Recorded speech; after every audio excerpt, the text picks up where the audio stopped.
안녕하세요 여러분, 엠쌤입니다. And in today's episode, I want to talk about this grammatical construction that I discovered first in the K-pop lyrics breakdown video last week, where there was a sentence with 주길 바래 being a part of that sentence, and I personally have seen this so much, especially in Korean television. So today, I thought it would be useful for us to go over whatever this grammatical principle means. How do we use the word 바래요, 바랍니다? What does it mean? How it is connected to verbs and things like that. So without further ado, let's get learning. First of all, the verb Parada means to hope or to wish or to look forward to something happening or even to want something to happen. So, as we can see, there is no literal English translation to this word, which can get a bit confusing, but once again, me being the broken record I am, I'm going to repeat that Korean is a very contextual language, so as long as you know all of these definitions, I'm pretty sure, depending on whatever conversation you're having, you will be able to figure out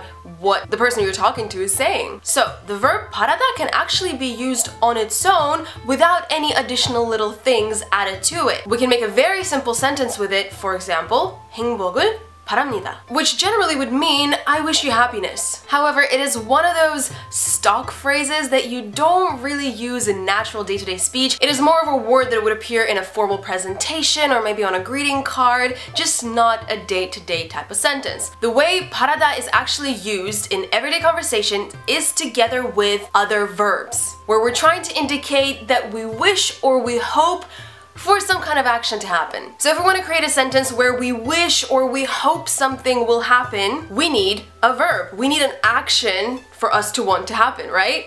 But then we actually are going to be turning this verb into a noun. And the easiest way to turn a verb into a noun in Korean is by adding a suffix 기. For example, a verb for to study would be 공부하다, but a word for the study or the act of studying would be 공부하기. So, if I want to take a verb, let's say 오다, I then add 기 to it, turning it into 오기, and now that I've turned it into a noun, I need to add an object marking particle 를 because now it is a noun, and then we have parada, which is a verb whose action is going to be falling onto this noun, making it the object of the sentence. So, therefore, we need 를. So we end up with 오기를 바랍니다 or 바래요, depending on how formal you want to be. So if I want to say I want you to come home or I wish for you to come home, I can say 집에 오기를 바랍니다. Furthermore, you can actually shorten this sentence a little bit by combining 기 and 를 into 길. So if I want to wish for someone to get better quickly after some kind of illness, I can use a verb 낫다, which means to get better, and I can say 빨리 낫길 바랍니다. I hope for you to get better. I want for you to get better. So seeing how there's this discrepancy between different meanings of parada and how it is used, there is actually a way to command someone or request for someone to do something using parada, 바랍니다, 바래요. But usually, whenever we think of requesting or commanding someone to do something, what kind of sentence comes to your mind?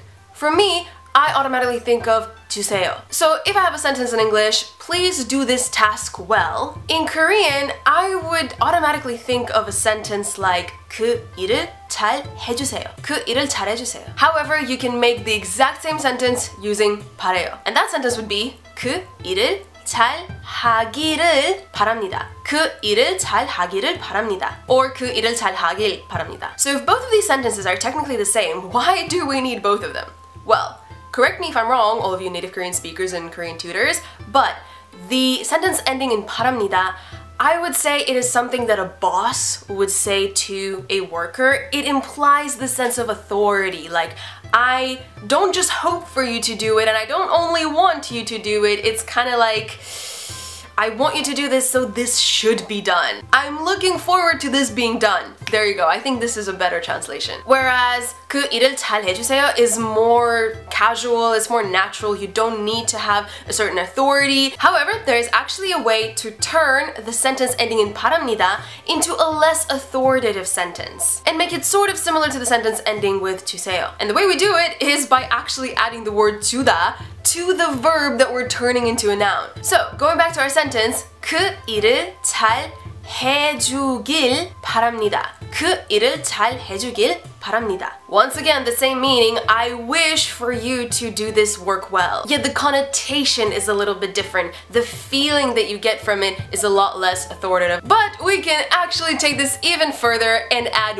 one more suffix. Don't Koreans just love their suffixes? And we can make the sentence really, really formal and really polite by adding the honorific suffix 시. And we're adding it once again to that one verb that we're adding all the things to, and we're turning it into a noun. So our already well-known sentence is going to sound like 그 일을 잘 해주시길 바랍니다. 그 일을 잘 해주시길 바랍니다. And even though I'm introducing this sentence to you guys, you would not use this in a day-to-day conversation. The only time you would probably encounter this in your daily life would be in announcements, in public announcements, like in the subway or maybe in a department store. But I don't want to get too stuck up on politeness. I've made episodes about polite speech and impolite speech in Korean, so if you want to check it out, it's going to be in the cards. And before I end this episode, there's something that I want to address, which I am pretty sure some of you noticed. I feel like I finally found a way for me to check how many people actually watch my videos until the end, because throughout this entire video, I've been saying 바래요. However, I was writing this, which if you read it syllable by syllable sounds like 팔아요. So those of you who haven't gotten to this part, you would probably go straight into the comment section being like, oh, is there a mistake? She probably misspelled something. No, I didn't. Grammatically, if we look at a word Parada and we want to conjugate it into the most simplest present tense form, we take away the da and we add